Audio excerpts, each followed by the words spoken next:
Hello, hello, hello. I hope that everyone is having a nice Sunday. Today is part of the Sexual Assault Awareness Month celebration and observance. We are going to be joined here by Sarah Casper. I just see she joined the live as well, so we'll work on getting connected. I love it when a plan comes. Thank you all for joining. Thank you so much for being here.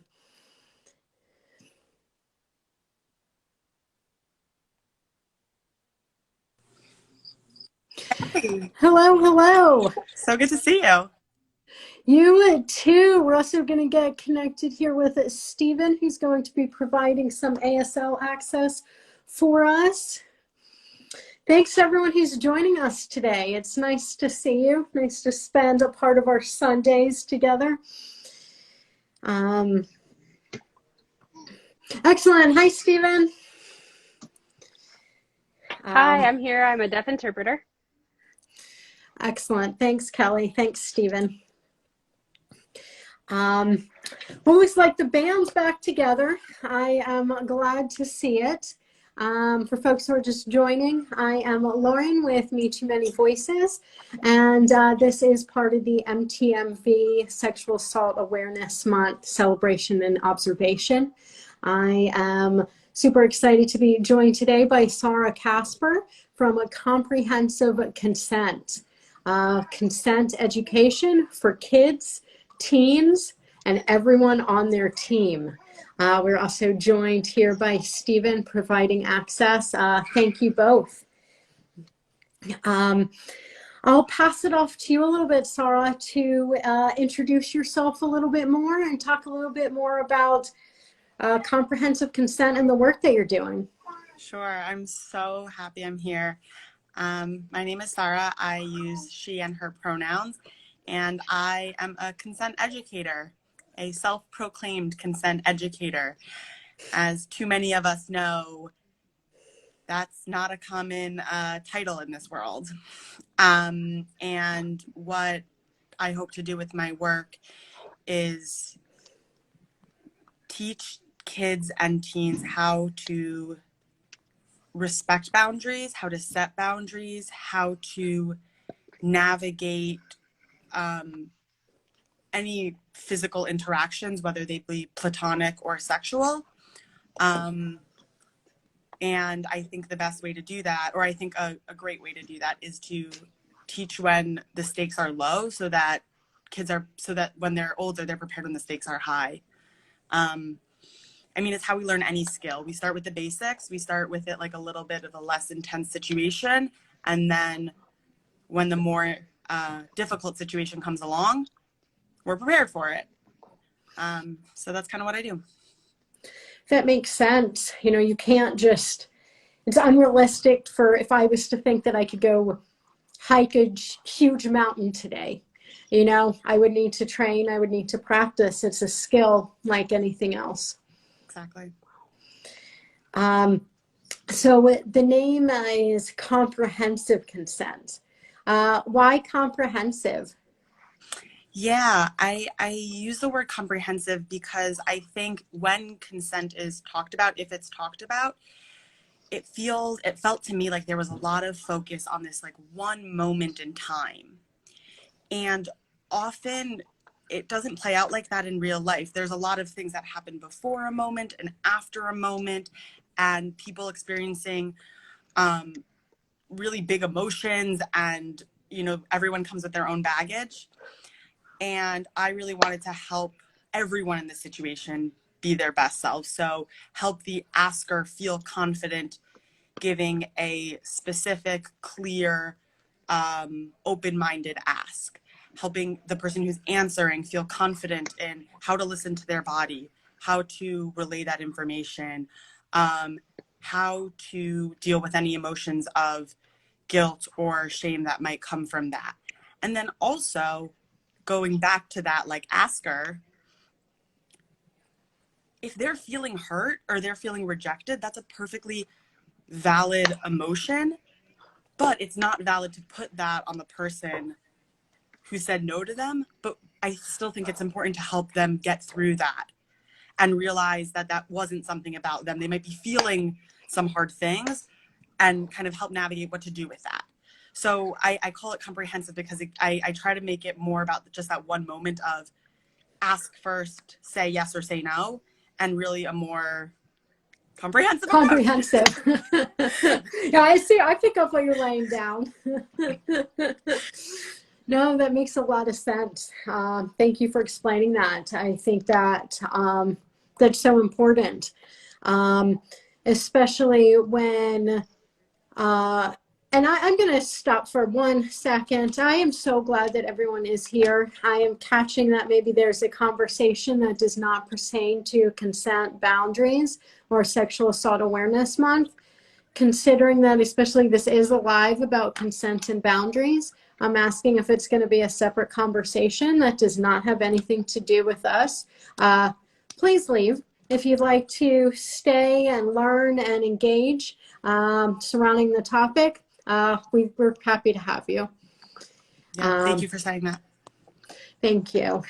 Let me see if I can. Okay. All right. I asked if you continue, I will have to remove you from the space. It's important that this is a safe space for everyone. Sorry to interrupt.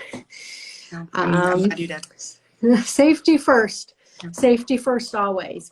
Right there, that's me trying to set some boundaries. So this is not actually, we did not plan this to have some, an actual practical practice of that. But I see the note. Yes, we are working on blocking the trolls. Apologies for that. Thank you all for hanging in here. You matter. And this is very, very serious to discuss. Yes, we will kick you out. Absolutely.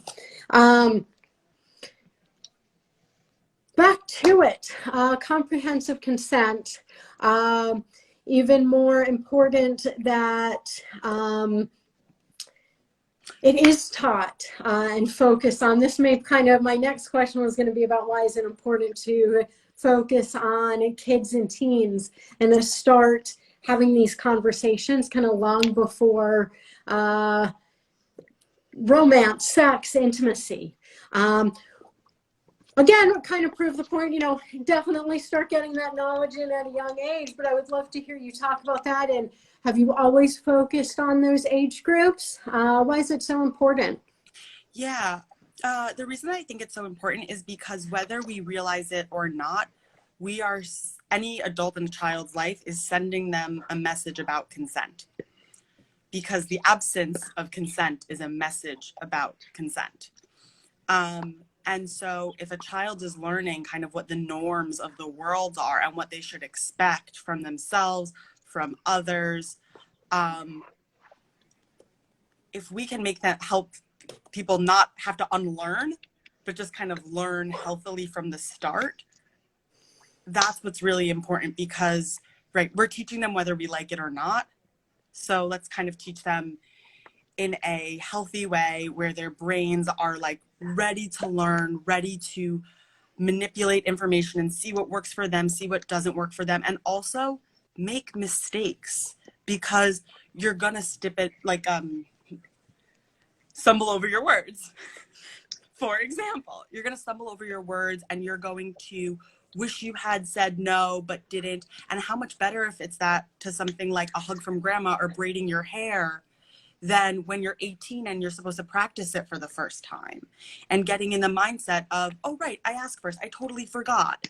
And learning that is part of kind of working out the kinks. And once you're in a sexual situation, it's too late to work out the kinks. You need to be like on it. You need to be on it in all situations, but sexual situations, not as forgivable. So that's really why I focus on teaching kids young, and my background is in psychology and specifically for kids. So I have that very much like behavioral approach and kind of keeping their emotions in mind and I call myself a social emotional learning teacher, not like a sex educator, because that's what I do. That's really what it's about. Absolutely. Absolutely. You are doing such and such important work. I apologize for all the trolls, all that are coming in. I have been lucky that we have not had that many of them. It's very disrespectful. I will keep blocking you all. Yeah, I'm happy to take a moment for you to do what you need to do on your end to get them out of here. I just want to also check in with everybody, see how everyone is doing. I know it can be triggering to have that. So I am truly, truly sorry. I'm just scanning, trying to see if I see any of these other people that I need to block. I think I have everyone. If they rejoin, they will be blocked. Again, apologies. This should be a safe space for everyone.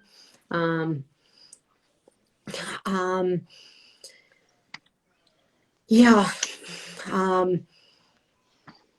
Sorry, that kind of distracted me for a second. Let's all take a second. Maybe we shake it off a bit. Woo!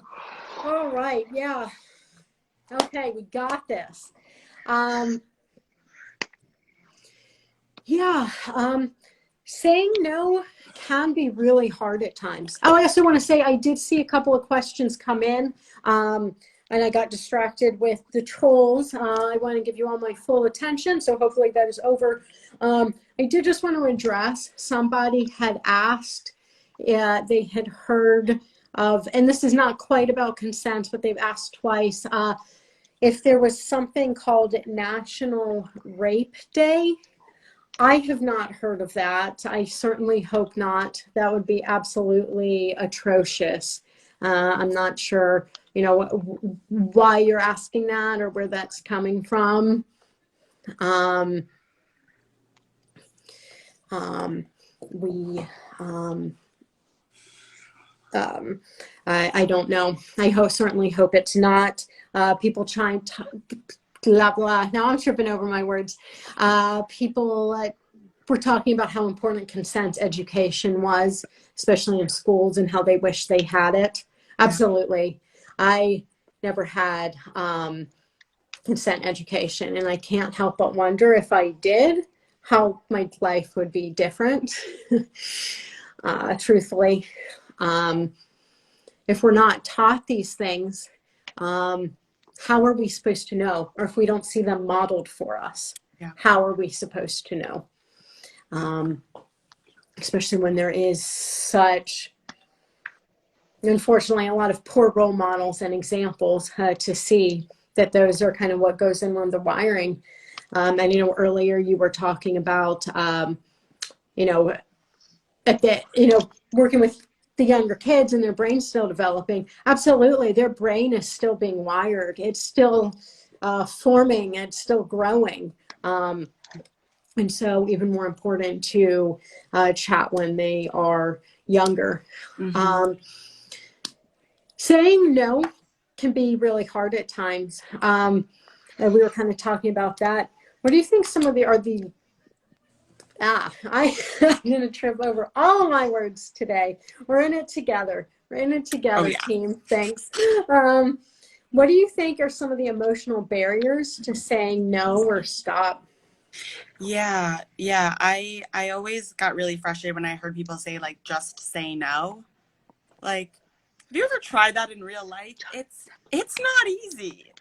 And there's a few reasons. There's like some very evolutionary reasons, like reciprocity is a human norm, and it's because it's good for our survival. Like, it's a give and take relationship type of thing. And so we have these kind of feelings in our body telling us that if someone was nice to us, or if it's someone we love, that we are supposed to say yes. And when you're wanting to say no, but your body's in some way telling you to say yes, that's a real challenge. So to just say no is very dismissive of those real feelings.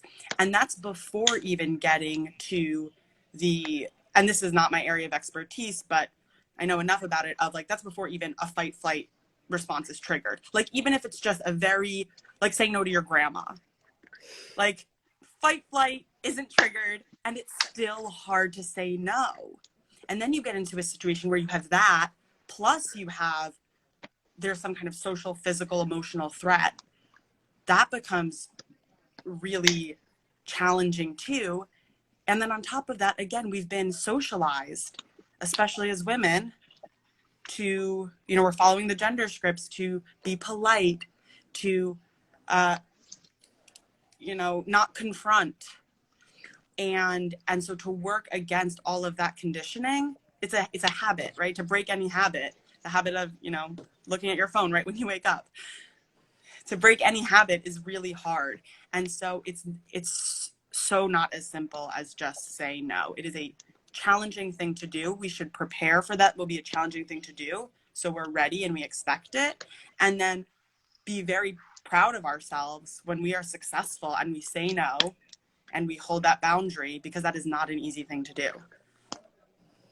It is not. It absolutely is not in any situation, whether it's, can you help me with this project, or will you, can I vent to you? It's hard to even just say, no, like it's not a great day for me. Can we schedule for tomorrow? Like, I see you, I care, but I need to say no. And it can also be so hard to hear that no. Yes. On the other end, being like, no. And then it's because we're so conditioned to say yes. When people do say no, or when you hear no, it almost can feel like it's a personal affront. Absolutely. And if you're not told that big emotions are okay, you're going to just take it out, and the emotion is going to be out of your control, kind of. Or you're at least not going to have total hold of it. And that's not going to end up with a good situation. It's so much more than just sex is when the stakes are highest, but it's so much more than just about sex. You see it in everyday life of navigating social situations and feeling guilt and feeling shame and feeling rejection. And it's part of a healthy social emotional development to learn how to advocate for your body boundaries and how to ask for what other people are interested in or curious or want to try or don't want to try. 100% agreed. I do want to follow that up with a question, but before we move it too far along, we get a couple of comments in that were great. Thank you all for chiming in the comments. Someone wrote, great point or question. It's completely intimidating to say no when lines are blurred relationship wise. 100%, absolutely. It's also muddy, especially a financial threat, losing your job or a social position. Yeah. I mean, when your health, financials, emotional health, physical health, your well-being, having a roof over your head, your safety is in line. I mean, saying no makes it all but impossible to things with sex or without a sex. It's just that feeling of obligation, and it muddies those lines. I say that, yes, I was just going to say, power dynamics are real. And they really play into consent, and always need to be examined. And I know a second ago I said that, I just want to clarify that nobody owes anybody anything otherwise, but sometimes with the power dynamics, that's how it is made to feel. It says, I was in the military and consent was very blurry with ranks. And the hardest part with that for me is that it makes me laugh how often I quote Spider-Man. I don't think it originally came from Spider-Man, but I know it as such. With great power comes great responsibility. Like, that responsibility does not belong to the person in the lower rank. It's absolutely. And yet we're like, just say no. It's like, no. The person in power, whether that be gender power, societal power, social, financial, needs to learn how to use that to empower. And yes, there are moments where like miscommunications can happen, and that's where having boundary setting skills is great, but that burden should not have to fall on the person with less power. They don't have that responsibility. Absolutely. More power does not equal less accountability or less responsibility. Quite the opposite, actually. As you said, it's funny because in my mind, I just think that as a Spider-Man quote as well, but maybe it isn't. I don't know. It's Spider-Man. To me, it's Spider-Man. Learning how to say no as a young human is key into having the confidence it takes when they are teens. Absolutely. And have people create that safety for them to be able to say no is just as important as well. Someone wrote, I cannot say no to my boss. I was frozen. Yeah, that speaks to the kind of comes in with the stress responses at all. Our bodies and our brains aren't recognizing something as, well, this is one kind of threat. Oh, this is a different kind of threat. Your brain and body is activating as a stress response because it recognizes stress. And one of those is freeze. It's your body trying to protect you from that threat. But I know it may not feel like it, but it was. Yes, not your fault. Took you a long time to forgive yourself. I love all the conversation. I'm so glad. We were talking about how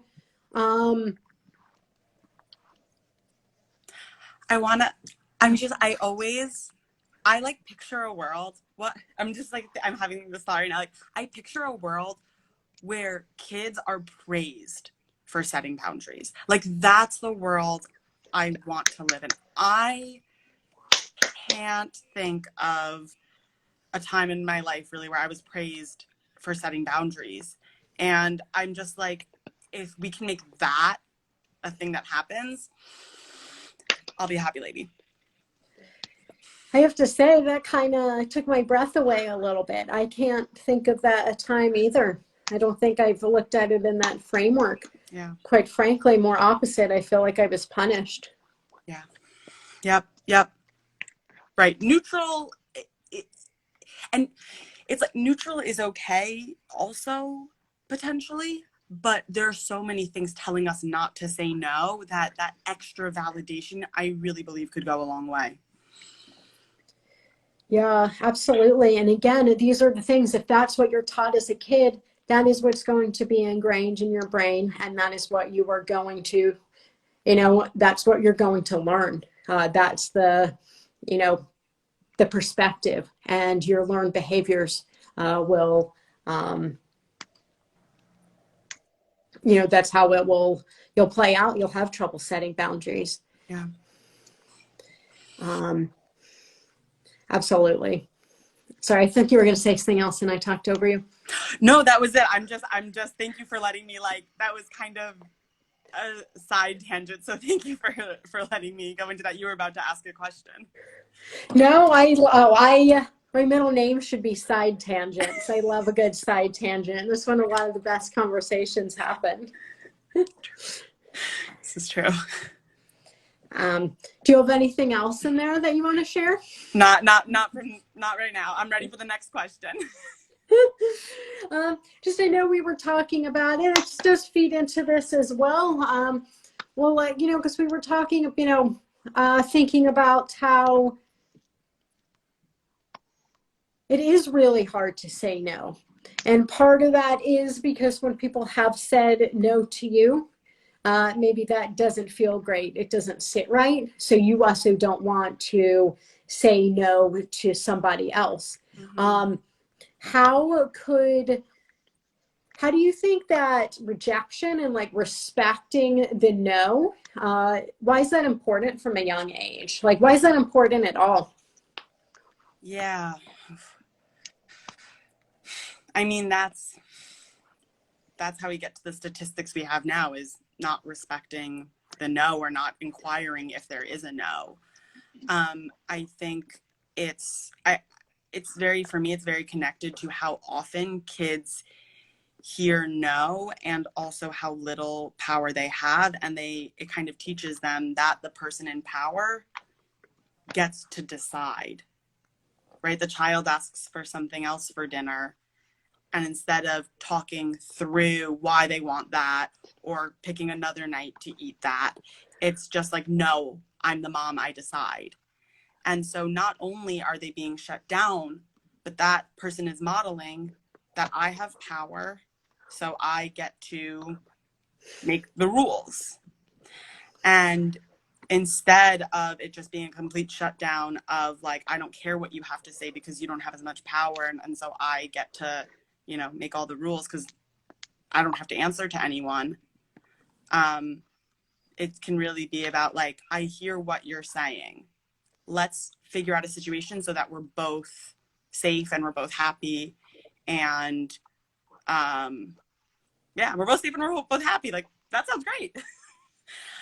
So yeah, when it comes to respecting the no, it's that's why it's important. And I think one of the problems and like how we've gotten here is that isn't modeled. And it isn't modeled, and it's modeled. It isn't modeled that you're allowed to say no and your no is valid. And it's modeled that if you have power, like use it for your gain. Yeah. Yeah. And I know that kind of made me think of how it happened to me a lot as a kid, and I see it often, how maybe at a family reunion or something, or with family friends, and a child is expected to hug a family member, a family friend, or go sit on their lap or give them a kiss, and the parent or the guardian makes them. You have to. That's a sign of respect. That's teaching a child that they're not in charge of their own autonomy, that someone else gets to make those choices, and that when they're clearly saying no, they're trying to set a boundary. I don't want to. They're attempting to set that boundary, and someone saying, no, actually, you have to. What message is that teaching these kids? Yep, absolutely. Happens with Santa Claus, that's a common one. The hugging the family reunion, super common. And it's teaching them not to listen to their body cues, to blindly respect authority, to cross their own body boundaries for the pleasure of someone else. I sometimes talk about this idea of like desire versus desirability, and how sometimes it's very easy to nurture a child or nurture our own desirability instead of our desire. And that makes a world of difference in communicating about your body boundaries. Are you coming from a place of, I want you to be happy? Or are you coming from a place of, I want me to be happy? And ideally we can both be, but you need to protect, like, you as much as you can. I hope you can advocate for your body and see that it's important, even though the world is telling you it's not. Do you think it's empowering to set boundaries? Oh, yeah. Oh, yeah. It's a strong yes. Yeah. Yeah. In what way? Ooh. It's self-care. It's like self-care in a bigger way. Like you feel like after you cut your nails and you file them and they're like clean and all polished, and you're like, yeah, like check you out. That's kind of how I feel with boundary setting, where I'm like, I'm taking care of her. She is important and I am taking care of her. And I am not listening to the harmful messages. I'm taking them in, I'm moving past them, and I am advocating for myself, which goes against everything I was really told to do, everything society tells me to do, but I'm taking care of myself.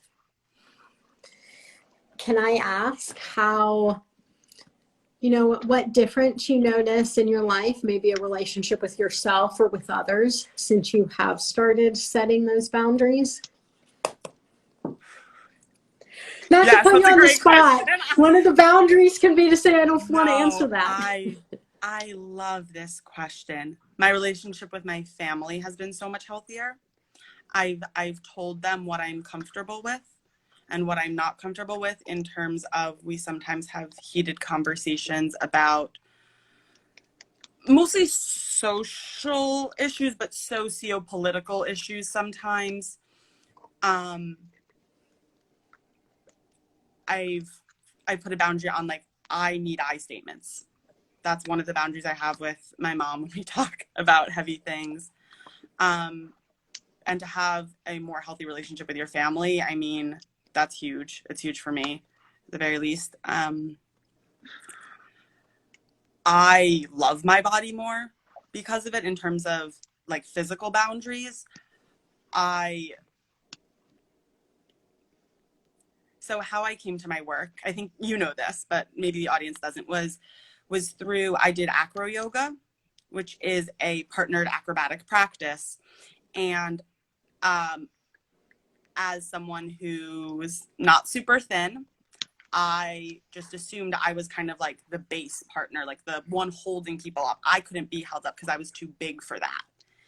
And in the acro yoga practice, it's a lot about navigating body boundaries, and you learn about consent, and you learn about advocating for yourself and talking about your limits and talking about your interests.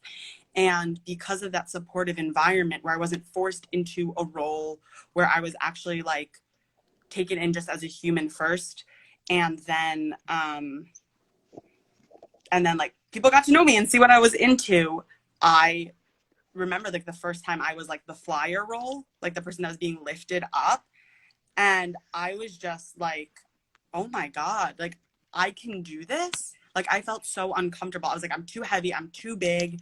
And kind of being in that space where boundaries were accepted and I could say yes or I could say no, really just totally changed my relationship with consent, and made me realize it wasn't about sex. It was just about like being a human and communication.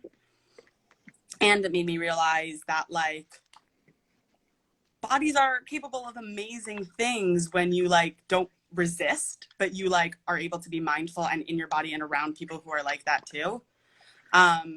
So that's definitely one of the ways that's one of the biggest ways that, and kind of most surprising ways that boundaries have really helped me, because it's not about what you think about my body. It's about what my body can do and what I think about my body. Yeah. That's so powerful. Thank you for sharing that. Someone wrote in that's being vulnerable as well. Well done. Thank you. And now I fly and I base regularly. And it wasn't like it really wasn't a one-time thing. I now do both regularly. It took practice. Every time I did it, I got a little more comfortable. I won't be a flyer on anyone. Like I won't base for anyone. It's really about navigating what I'm comfortable with. And thank you for listening and for asking me that question. Can I toss that question back to you? Yes. Don't use my words to ask me questions. Yeah, I think that it has empowered me, and it's something that I'm still working on, truthfully. But it creates more space in my life to, I think, honor me and people and things that I care about. I feel like there was a point in my life when I'm like, when someone asked like just boundaries, I was like, what do you mean boundaries? Like, and it just saying that, I'm like, I don't have boundaries. Mm-hmm. Yeah, like that's a problem. And I didn't have them. Good boundaries, safety, being able to stand up for myself in a safe way. Growing up, quite the opposite. And I'm kind of veering off before I get there, but taking the scenic route of your question, that as a child and growing up, I learned I very much relied, the fawn response. I would fawn a lot because keeping the peace, not standing up for myself, not setting those boundaries made it more manageable just to get through. And that, as you can imagine, has, as much as it worked and was a successful way to handle it, because I'm here, I'm talking about it was successful, learning how to set boundaries, how to try to stay true to myself, and I'll catch myself fawning all day long, all the time, and working on setting better boundaries with myself, reminding myself that I'm worthy of setting those boundaries. Those reminders have helped me a lot. And by doing so, I think that it has saved me a lot of grief from toxic people, that were not respecting my boundaries, or if I did try to set up boundaries, like they're all affronted by that suddenly. And has given me time to cultivate people who are interested in respecting my boundaries and creating safe spaces and relationships. And that in turn, it's all a cycle. So that'll help me feel safer and lift me up and make me more comfortable to be able to open up more. So, yeah. That's awesome. Yeah. It's a lot of unlearning. It really is. And I thought it was interesting when you were talking about the acro yoga and the flying, how it took a lot of practice. Like another skill we know, bringing a full circle here, that takes practice and time. Whether it's yoga, acro yoga, knitting, singing, riding a motorcycle. Yeah, I'm seeing someone writing and setting boundaries are not easy. It's not. It's almost like teaching yourself a foreign language. It can be. But the more you practice, the more you use it, it'll become a little bit easier. And finding yourself an environment that supports your skill building. That is huge too. Because trust me, if the first time I got up on someone's feet and was flying, people were laughing at me, or people were saying, like, that's hilarious that you're trying that. Like, you weigh more than she does. Like, there's no way I would have done that again. I would have been so discouraged. But I was in an environment where it's like, let's go slow. You'll try it again. Do you need anything else from me? How can I help you build this skill? Right? Just like a piano teacher would, or a basketball coach. You don't laugh at the person. That doesn't build the skills. So practicing over and over again, and the supportive environment, which is not always easy. But if you can find that, that's super helpful too. Absolutely. It's so important. Thank you for adding that in. Yeah, if we don't feel safe, how are we supposed to practice these skills? Especially, when it's hard, when it hasn't been safe in the past to even let ourselves. So then if it continues to not be safe, who's going to want to keep trying that? Understandably. I know it's not as easy as, it's a lot easier said than done, but creating those safe communities, safe people, or trying to eliminate those people who don't make you feel safe, who don't lift you up. Let's see, someone wrote in hope. Absolutely. Setting boundaries with your family of origin is a lifelong practice and boundary setting, but it's possible. Some families a little more challenging than others, but absolutely, absolutely. This has been great. I am looking at the time and realizing we should start winding it down. I'm wondering if you have any other thoughts. You're so knowledgeable and so passionate. Is there anything else that you do want to share with us today? I would love to share my favorite tip for helping people get into boundary setting more in their life. Tell your friends, your family, that you're working on this ahead of time. Don't wait till the thing happens. Just be like, hey, by the way, I'm working on setting new boundaries. So when I'm with you, or when we're texting or on the phone, I might try setting a boundary. I don't have any in mind now, but I might try setting a boundary that I haven't set before. And I know that might be surprising to you or jarring, but I'm really hoping that you can help me with this and that you can support me, because this is totally new for me and not easy to do. And that way, when you set the boundary, whenever that comes up, they see that it's not an attack on them or a rejection of them, but it's an opportunity to help you. And that's a really, I find that's a really great way to like bring people in. It's ahead of time. It lets them sit with the idea. It doesn't come as much of like a shock. And it gives you permission to set the boundary, because when emotions are high, because you told them ahead of time. So that's definitely one I really like. And you can always refer back, like, this is hard for me. We talked about this. Can you please support me? And again, it's like a more comprehensive idea of boundary setting, as opposed to just in the moment, that one moment, yes or no, everything lays down on this one moment. So I hope it's helpful. I find that it's helpful. I've heard that it's helpful, and I hope that others find it helpful too. I think that is a great tip. Thank you for that. Another one, I'll throw it out there, and if anyone has any in the comments that they want to share that's helped them or been successful, or maybe one that they want to try, that they've heard they want to try, please chime in.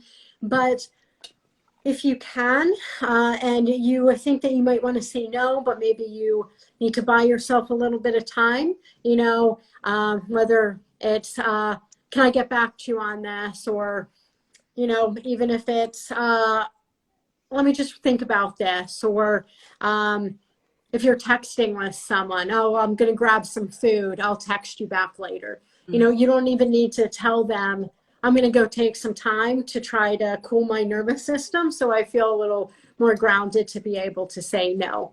So any distance that you can put, between that as well. Let's see. I love that. Delay. Yeah. And there's nothing wrong with that, because sometimes we do need a moment.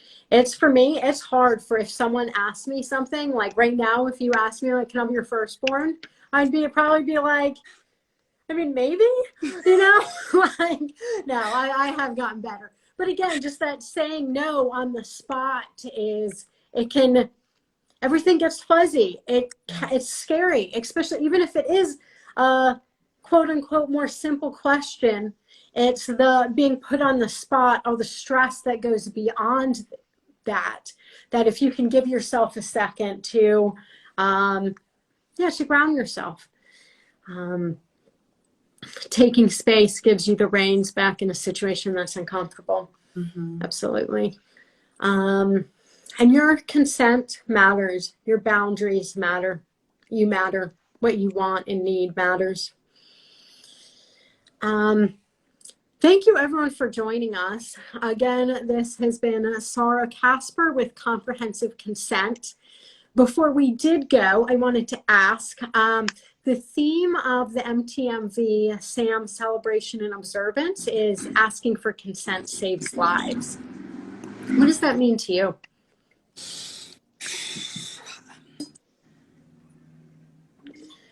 To me, it means that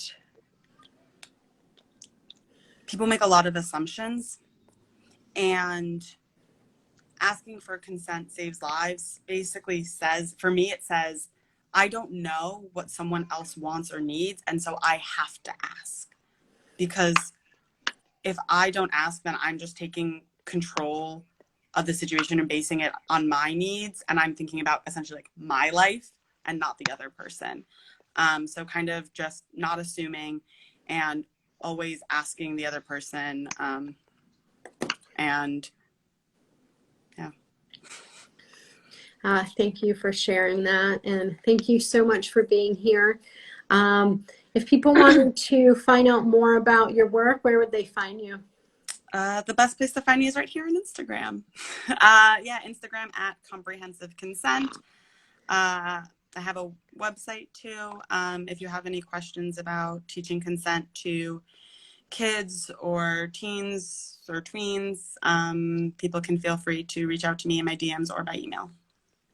Excellent. Thank you so much for being here, Sarah. Thank you, everyone, for joining us on this Sunday. Thank you so much for providing ASL access for us today, Stephen. And everyone, thank you for being here. I know we had some trolls in the beginning of the live. Apologies for that. Thanks again for hanging in here and being part of the community. Before I go, I will say thank you and goodbye to Sarah and Stephen. In case this stirred anything up, I do have some resources that I want to be able to share on the screen.